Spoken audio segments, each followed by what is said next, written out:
while you were scrolling through your weekend, while gas prices blinked at the pump, while markets slept, a trade switch flipped in Beijing. No votes, no debate, no headlines screaming. Mark Carney sat across from Xi Jinping, hands shaken, cameras smiling, and in under 72 hours, tariffs on Chinese electric vehicles and Canadian farm exports were quietly cut. Here's the contrast they don't want you to notice. On television, they call it diversification. In press releases, they call it predictability. But in reality, a $100+ billion trade gravity shift just changed direction, because 77-78% of Canada's exports still flow south, because 23% of Canada's GDP lives and dies on exports, because Donald Trump doesn't negotiate policy, he reacts personally. And Carney knows this. So while Washington watches loyalty, Beijing counts leverage. Canola, EVs, clean energy supply chains, all rerouted, all repriced. This didn't happen because tensions disappeared.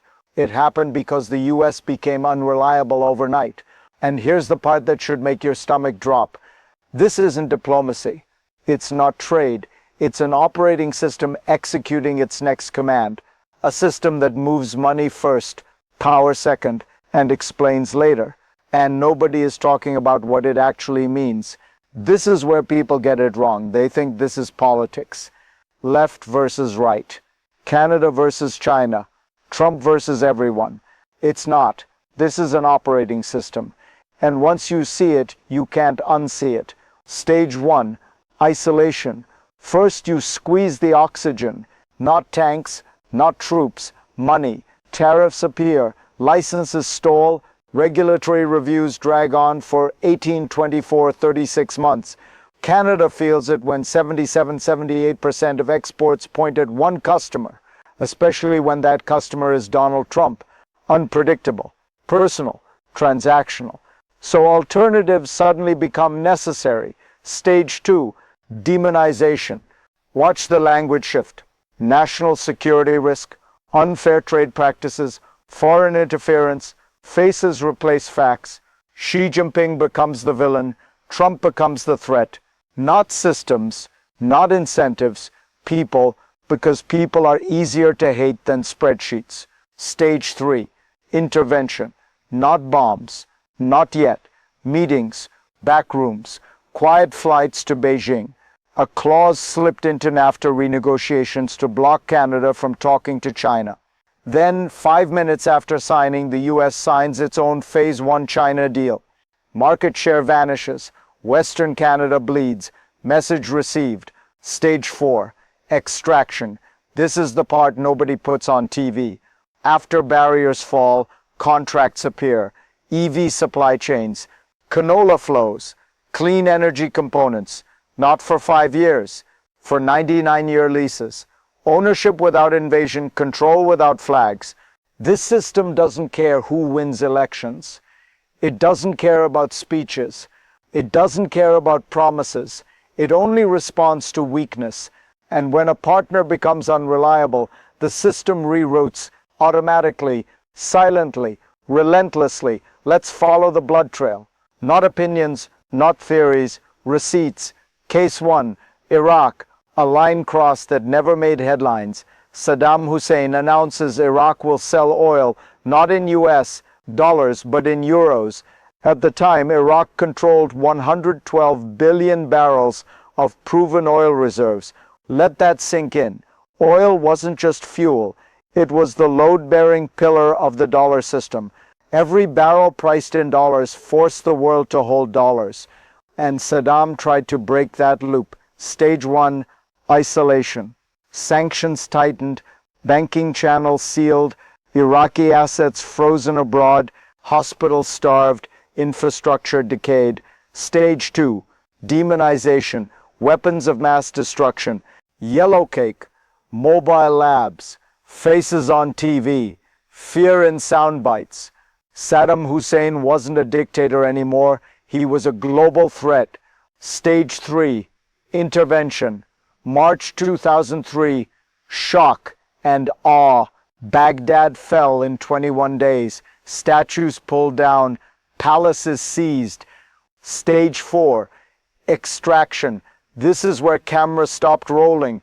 Within 18 months, ExxonMobil, Chevron, BP, and Shell were negotiating access to Iraq's oil fields, production sharing agreements, written in English, enforced by contracts, not constitutions. And the first thing that quietly returned, oil priced in US dollars, not freedom, not democracy, currency compliance. Now the second case, the one they really don't like you remembering, Libya. Muammar Gaddafi controls 48.4 billion barrels of oil and an estimated 143 tons of gold locked inside Libya's vaults.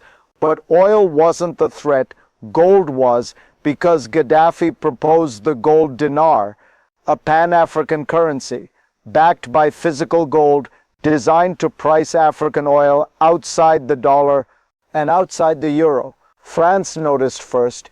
Internal memos later revealed Nicolas Sarkozy's administration flagged Libya's gold plan as a strategic threat. Stage 1. Isolation. Sanctions revived. Libyan assets frozen across Europe. Central bank access blocked. Stage 2. Demonization. Madman. Massacre. Genocide imminent. The narrative hardened. Gaddafi wasn't eccentric anymore. He was a monster. Stage 3. Intervention. NATO airstrikes. Humanitarian protection.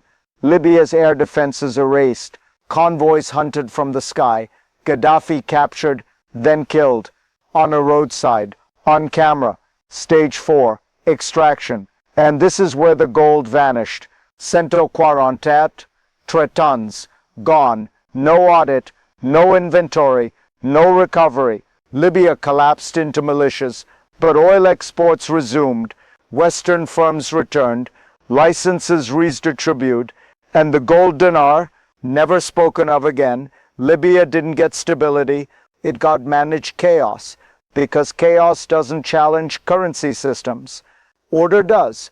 2 countries, 2 leaders, 2 different decades, same 4 stages: isolation, demonization, intervention, extraction. And once you see the pattern in blood, you start recognizing it in ink. Now let's decode the present. No history, no hypotheticals. Right now, take the Canada-China deal. On the surface, it's boring. Tariffs eased, EVs canola, clean tech cooperation. But apply the playbook. Stage 1 already happened. Isolation, not from China, from the United States. Under Donald Trump, Canada learned the hard way that treaties mean nothing when policy is personal. NAFTA renegotiated, a last-minute clause inserted to block Canada from negotiating with China. A muzzle. Then, 5 minutes after signing, Washington cuts its own Phase 1 deal with Beijing. Market share gone. Trust shattered. Stage 2. Demonization. Watch the language carefully. China is framed as authoritarian, Trump framed as unpredictable. Not systems, not incentives. People. Because blaming individuals hides structural decay. Stage 3 is happening quietly. Intervention without invasion.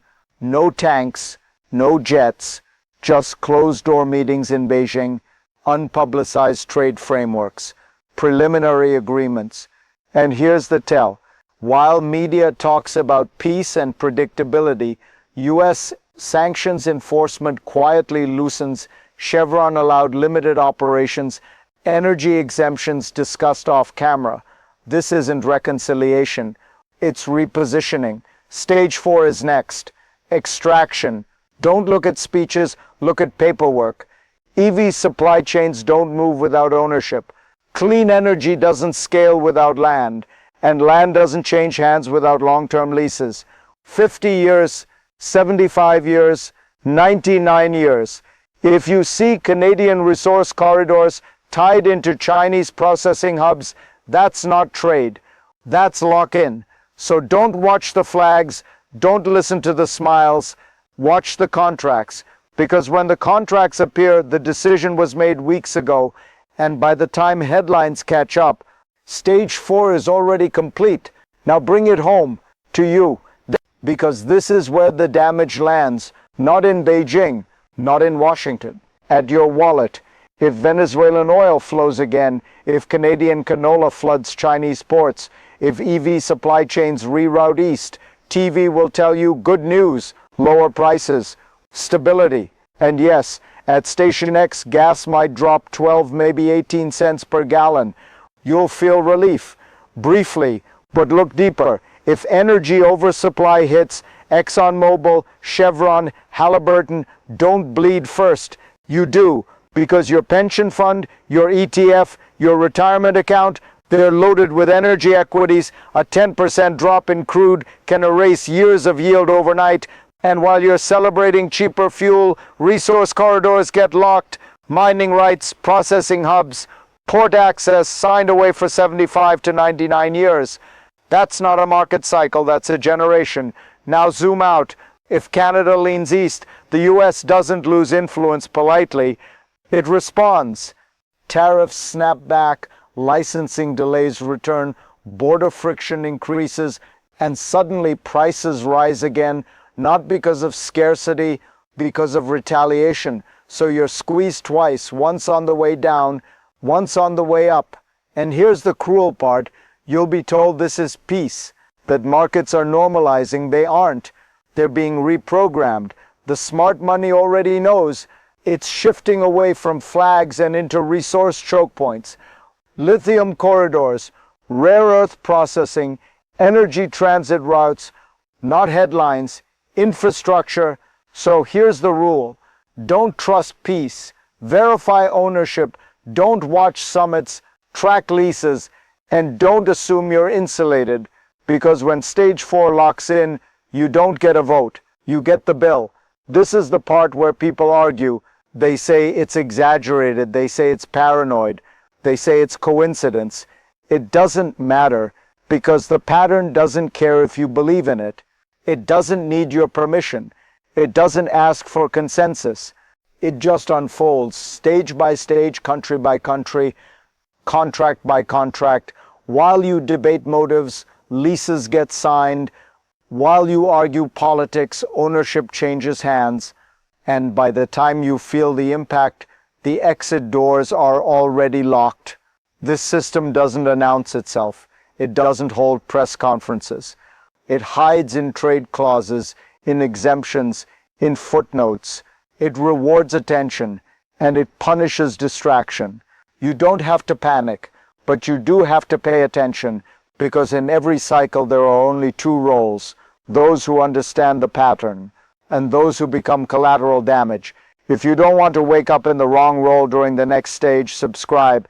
Not for opinions, not for ideology, for pattern recognition, because once you see it, they can't run it on you again.